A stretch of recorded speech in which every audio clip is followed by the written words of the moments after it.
My name is Adrienne and I am a sculptor, and today we are going to be testing clear coats, matte clear coats over both a joint compound and wood. So there's two stores, which I don't know if I'm allowed to mention, but there's two major home improvement stores, and they have discontinued the selling of each other's products. So I am comparing the two. First, we have this Behr polyurethane matte clear coat, and then secondly, we have this Minwax polyacrylic clear matte top coat. So this is what I'll be comparing. These are oil-based, yeah? Nope, that's water-based. Hold the phone, people. Rewind. You know what? F it. We're gonna be comparing three. So this Behr is an oil-based matte, and then we will compare it to this Minwax clear matte. This is a water-based though, and then this is Minwax's oil-based. So in this size, they only had satin, which is why I'm running comparison tests. Minwax versus Behr. Let's go. So we are prepping, and I'm grabbing something to open up the cans.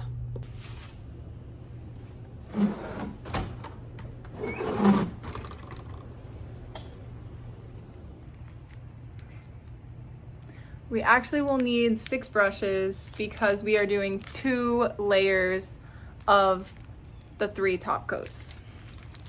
So here I've got 4. So 5, 6. Okay. These stir sticks, quote unquote, that I get are just chopsticks from local grocery store.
So here are the results, like 20 minutes after brushing it.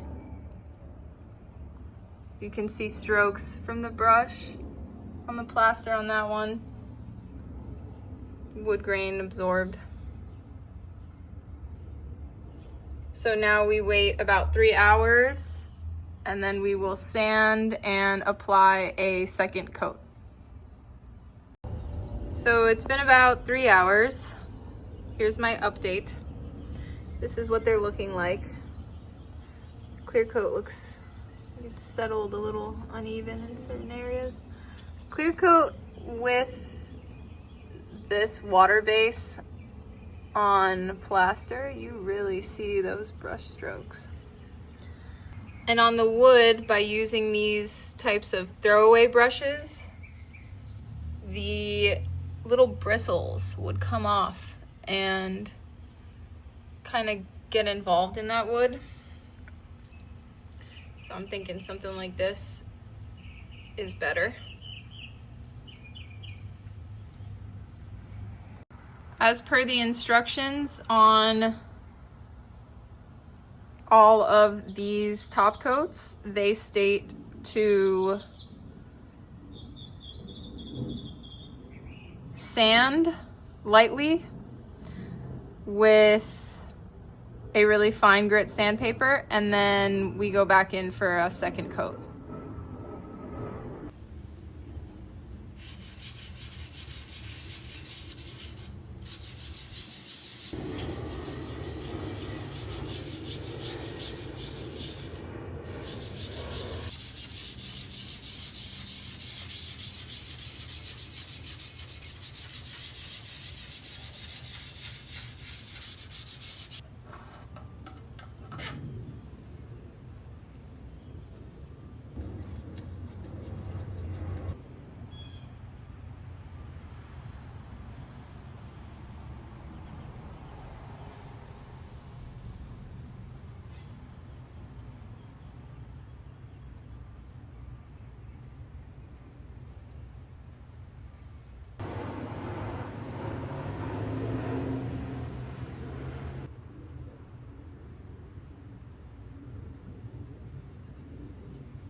Okay, fam. Here we are. Let me get my foot out of the way.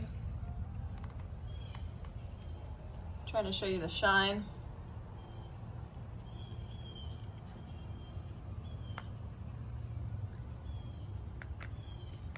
So yeah, this one, that one,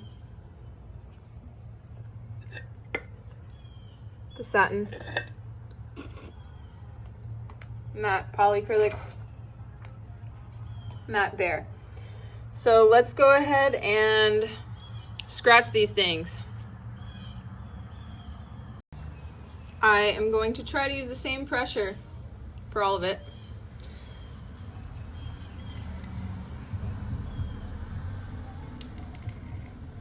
Boop. Anything? Not bad on wood. Figured as such. Now we go to joint compound / plaster. Let's see. Let's just keep it up top. By the way, it's been about 5 days. So letting all these fully, completely cure. All right.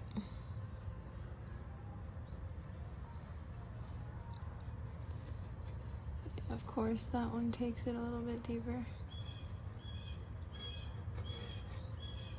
I actually find that satin shows the scratches a lot more than matte. So tried scratching it a little bit more. And as far as this is concerned, the matte Behr seems to be doing very slightly better than the polyacrylic.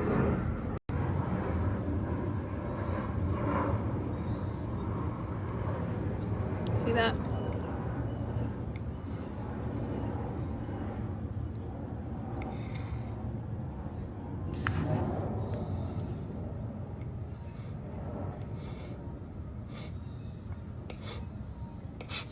I mean, the clear coats in general are a good idea. For me, I think I'm actually digging this one. There's a bit of a yellowish more tint. They're all good. But yeah, that's my pick. Depends on what your application is used for. There's dust on this, so, you know. That's that. This was one coat that I did along the bottom of all. This is second coat. So you can see the difference of just coating one layer versus coating 2 layers. So yeah, wood does pretty well. There's nothing happening in any of this. There is nothing happening. Should I stab it? Let's stab it.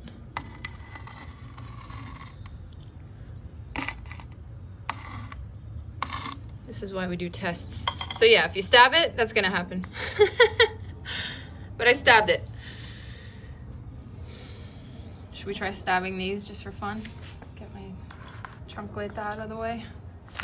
Let's do it. Because we like to have fun. Yeah. I mean, if you stab freaking